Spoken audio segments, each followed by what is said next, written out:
বিসমিল্লাহির রহমানির রহিম।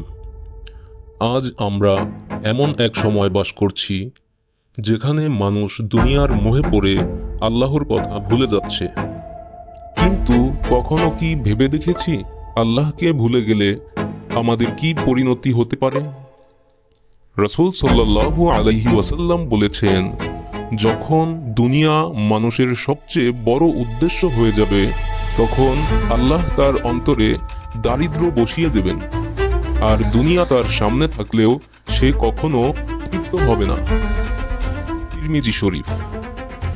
যখন মানুষ আল্লাহর স্মরণ ভুলে যায় তখন তার অন্তর অন্ধ হয়ে যায়,